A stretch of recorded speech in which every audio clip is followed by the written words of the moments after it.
Fireworks are on display over Disney World. Town of Windermere prepping for a big grand opening. The Mayor of Ocoee is excited about a new event. And in my final page today, a personal report from me to you. The date is April 7th, 2022.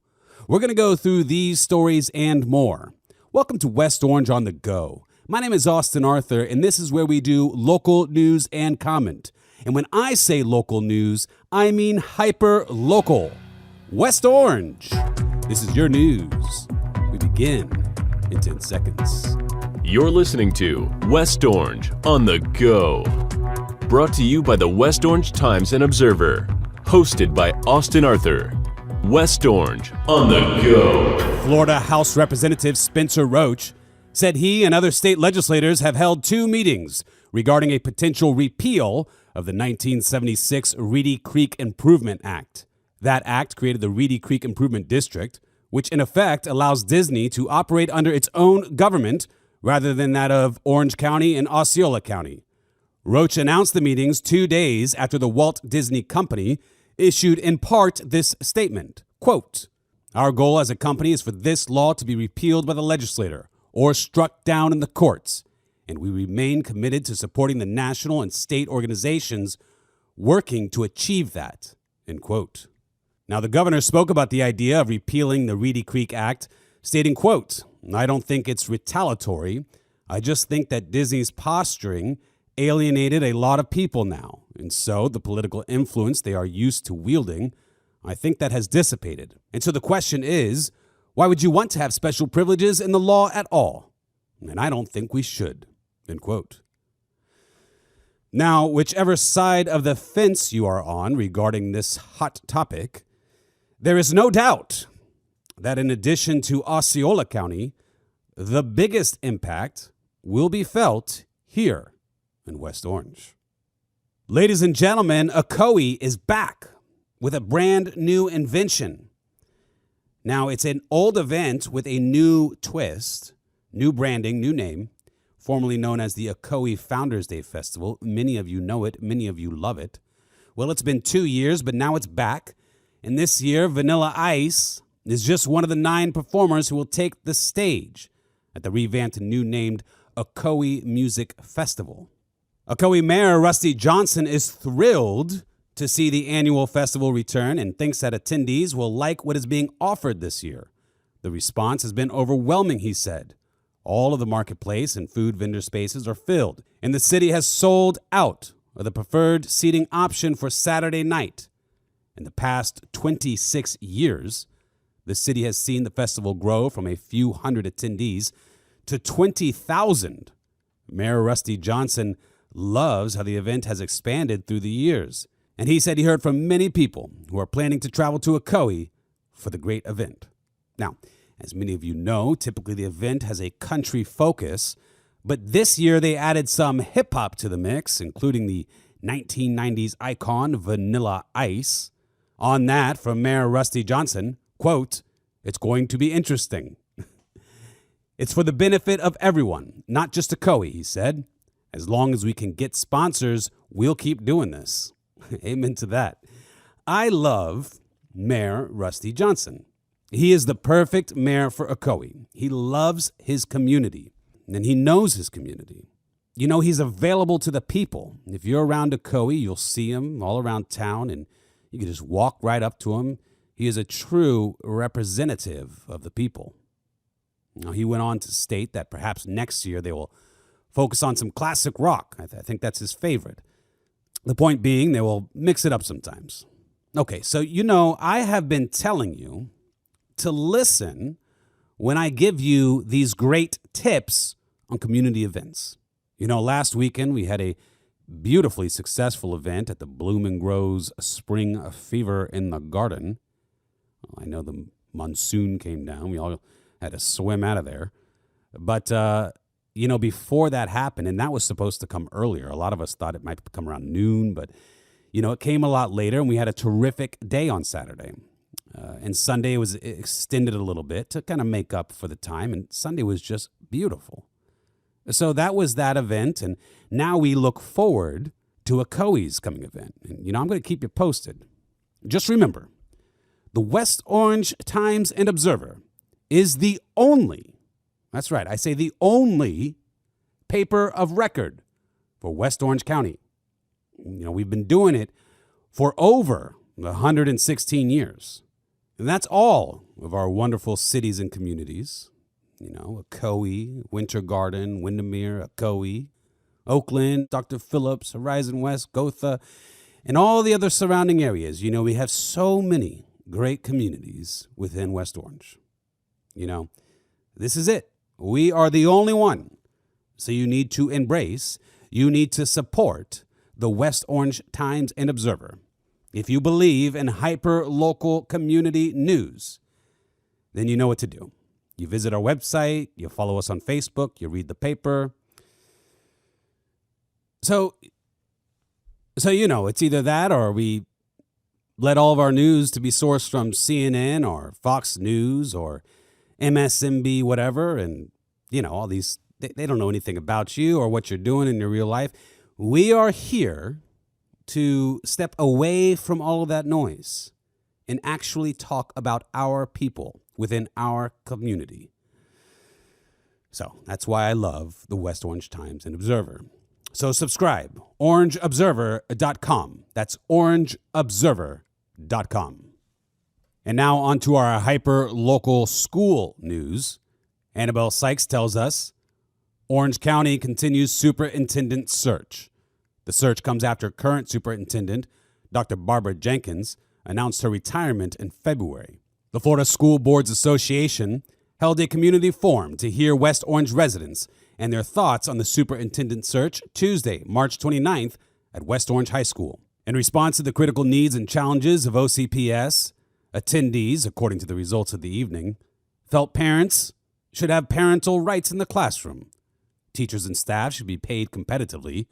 There should be a focus on teacher retention, an opt-in as opposed to an opt-out for social and emotional learning initiatives, and transparency. The FSBA had hosted 3 forums before the one in West Orange. However, they stated that District 4's turnout was the largest so far. The largest so far. West Orange. There's something about our community, isn't there? West Orange is West Orange. Different areas of the county, different areas of the state, different areas of the country. Well, you have different amounts of activity among people. You have different thoughts, different views. We call that diversity. And it's a beautiful thing. So I am proud of West Orange and our parents and our teachers who were active in this meeting. Go West Orange. And now for this week's West Orange Sports Highlight. I want to refer you to the paper and online.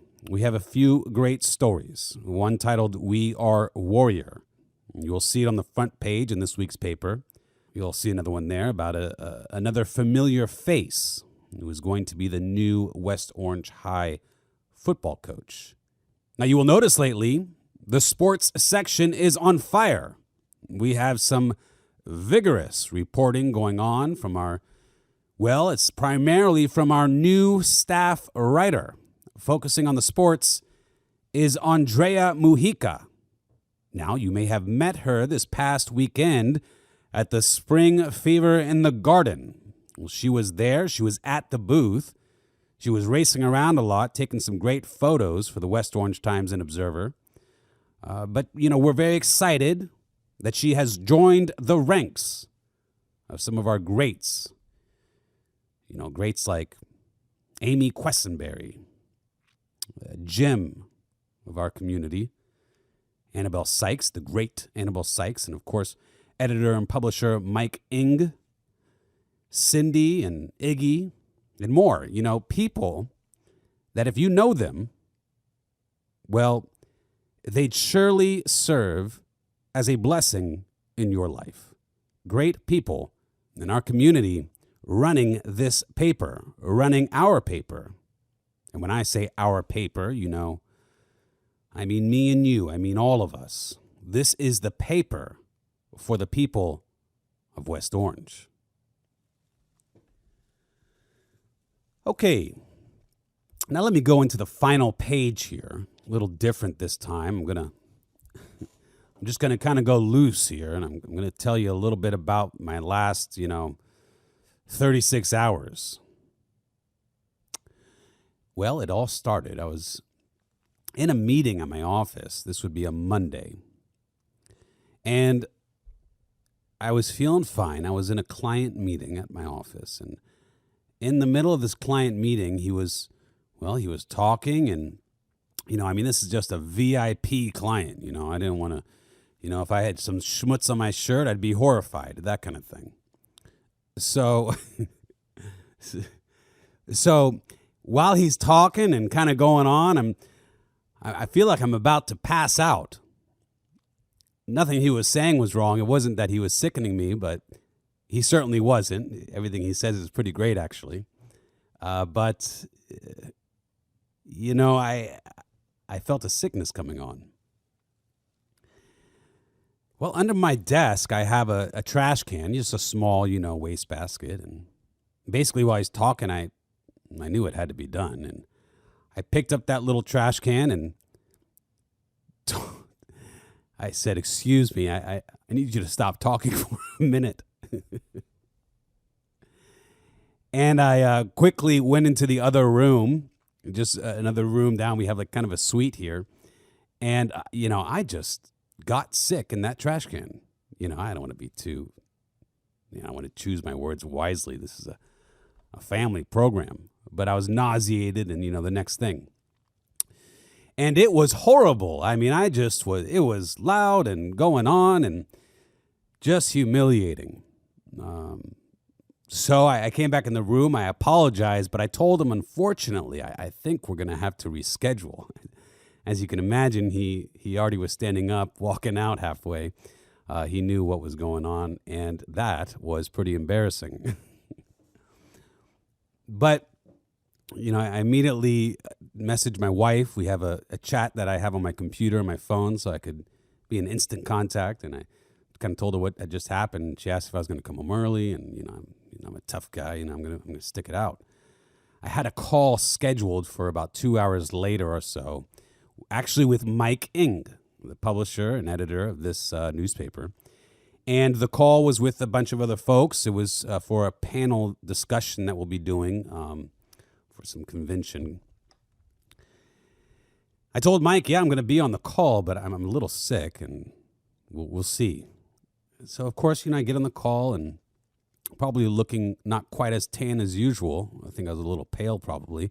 Halfway through that call, I had to hit the camera button off and kind of just disappear because I got sick again. So, I rushed home, and I got into the bed, and I cannot tell you how sick I was. I was sicker than I recall. I don't recall being that sick in a long time. I was in my bedroom, with a conjoined bathroom there, getting sick quite often for probably 24 hours straight. And anybody who knows me, that's very strange behavior for me. I'm always all around town. I'm doing everything, trying to get as much in as possible. And I was crippled. I cannot express to you the pain I felt. It was rough. Just really rough. So my wife, the Friday before, so just a few days before, had a very similar illness. That Friday I called out of most of my meetings. I had one important meeting I didn't want to miss that my mother-in-law came to watch the kids while I went to that meeting. But most of them I had to just go ahead and cancel to help out with the kids that day. That's how sick my wife is. She's a tough cookie. She doesn't normally have to call for my help in such a way. But I still thought that it was she had a lesser version than I did, because what I had, I mean, oh my goodness, the whole Hades had come down into my sphere and was just, Armageddon was here. And, I thought about it, and, she trolls me all the time about this sort of thing. She says that when men, her referring to me as her example always, become sick, they become huge babies, and that they're always these big crybabies when they get sick, even for the smallest thing. Anyhow, the story goes on. Wednesday rolls around. My symptoms are gone. And I take my daughter. We normally go to breakfast. She's 7 years old, first grade. And we normally go to breakfast at the Winter Garden restaurant on Plant Street in Dillard at 7 a.m. And then I walk her to school.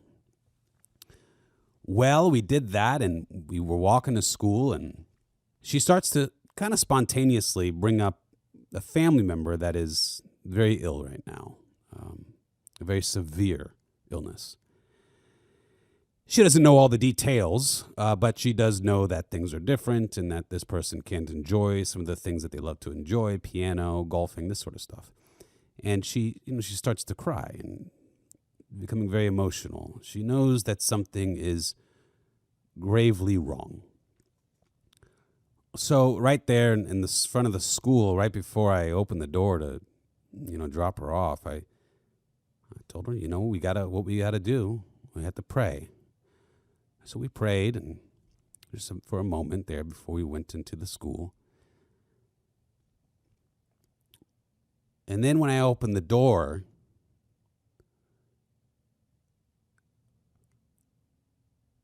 the faculty member of the school who was there to receive the children, it was early drop-off, so there wasn't many people around. She immediately went for Chrissy with these huge open arms and started to comfort her in a way that it's as if she heard every single word of what we had been talking about and even praying about on the outside of that door. Her reaction was motherly and grandmotherly and perfect. I heard on her breath she mentioned God's purpose and the meaning for these sorts of things and how we address them.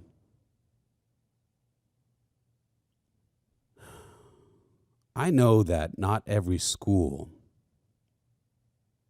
affords these type of connections, affords these type of opportunities. As a father, I am blessed to have my daughter at Foundation Academy. They are a sponsor of this program. But I can't tell you how blessed I am that my daughter goes to that school. Anyhow, all day I was feeling zonked out and weird. I felt like I was in a dream the whole time. I think I was majorly dehydrated from the past 36 hours.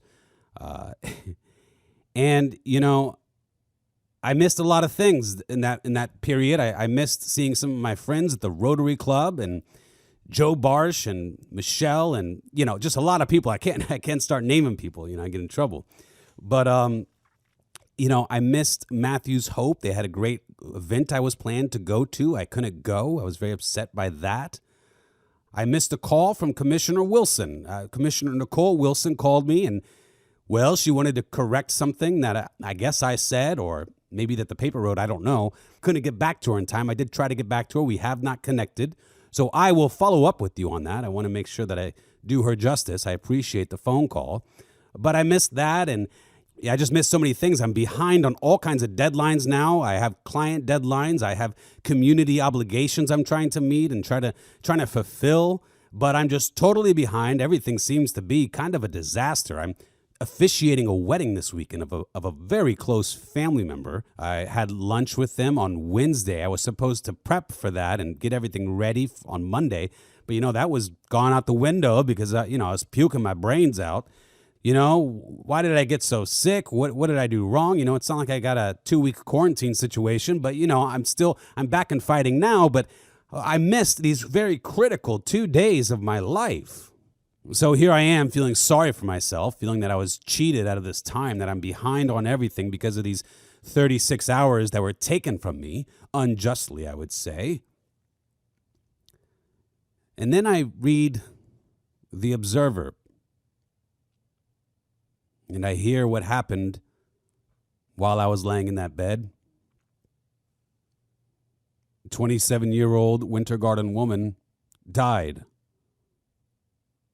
following a multi-vehicle head-on crash Monday, April 4th, on State Road 429.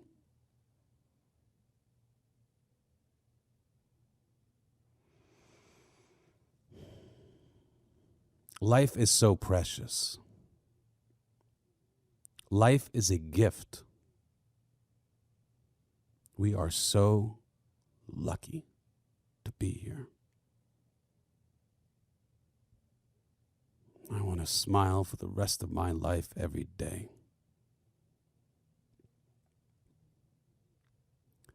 My sincere prayers are with her soul and with her family.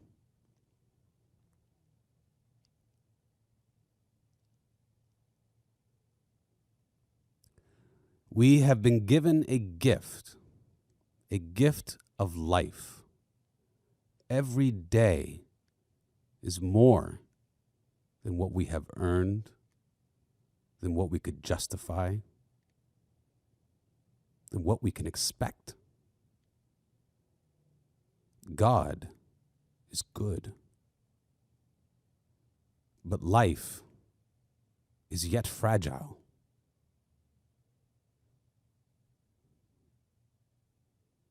I'm going to smile and I'm going to work hard every day.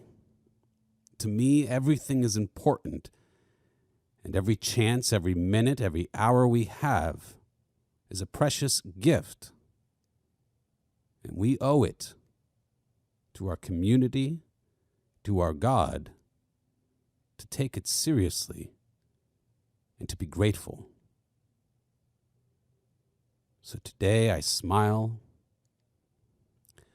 and I'm grateful to all of you for taking the time to visit here with me.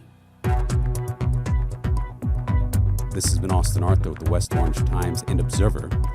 And until next week, have a happy and blessed weekend. West Orange on the Go is brought to you by the West Orange Times and Observer. Hosted by Austin Arthur. West Orange on the Go.